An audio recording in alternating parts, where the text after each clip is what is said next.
Eco bank Dhenkanal तरफରୁ ବ୍ୟାଙ୍କର 83ତମ ପ୍ରତିଷ୍ଠା ଦିବସ ମହା ଆଡମ୍ବରରେ ପାଳନ କରାଯାଇଛି।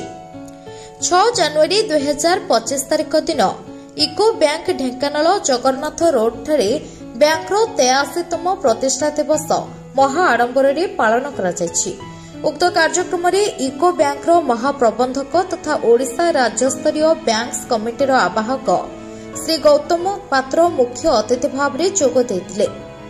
ଅନ୍ୟମାନଙ୍କ ମଧ୍ୟରେ ଓଡ଼ିଶା ରାଜ୍ୟସ୍ତରୀୟ ବ୍ୟାଙ୍କସ୍ କମିଟିର ଇନଚାର୍ଜ ଶ୍ରୀ ଲିଙ୍ଗରାଜ ନାୟକ, ଇକୋ ବ୍ୟାଙ୍କ ସମ୍ବଲପୁର ଅଞ୍ଚଳର ଉପ ଆଞ୍ଚଳିକ ମୁଖ୍ୟ ଶ୍ରୀ ରଶ୍ମିରଞ୍ଜନ ମହାପାତ୍ର, ଢେଙ୍କାନାଳ ଜିଲ୍ଲାର ଅଗ୍ରଣୀ ବ୍ୟାଙ୍କର ପ୍ରବନ୍ଧକ ଶ୍ରୀ ଦେବାଶିଷ କୁଣ୍ଡୁ, ଇକୋ ବ୍ୟାଙ୍କ ସମ୍ବଲପୁର ଅଞ୍ଚଳର ରିସୋର୍ସ ହେଡ୍ ଶ୍ରୀ ସୌଭାଗ୍ୟ ସାହୁ, ଢେଙ୍କାନାଳ ଇକୋ ବ୍ୟାଙ୍କର ଶାଖା ପରିଚାଳକ ଶ୍ରୀ ଅମୃତ ମହାନ୍ତି, ବ୍ୟାଙ୍କର ପୂର୍ବତନ ଷ୍ଟାଫ୍ ଏବଂ ବ୍ୟାଙ୍କର ଗ୍ରାହକମାନେ ଯୋଗ ଦେଇଥିଲେ।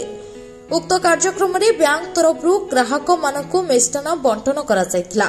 ପ୍ରକାଶ ଥାଉ କି ଇକୋ ବ୍ୟାଙ୍କ ଭାରତ ସରକାରଙ୍କ ଅଧୀନସ୍ଥ ଏକ ଜାତୀୟକରଣ ବ୍ୟାଙ୍କ, ଯାହାକୁ 6 ଜାନୁଆରୀ 1943 ମସିହାରେ ଭାରତର ପ୍ରଖ୍ୟାତ ଶିଳ୍ପପତି ସ୍ୱର୍ଗତ ଶ୍ରୀ ଘନଶ୍ୟାମ ଦାସ ବିର୍ଲାଙ୍କ ଦ୍ୱାରା ପ୍ରତିଷ୍ଠା କରାଯାଇଥିଲା।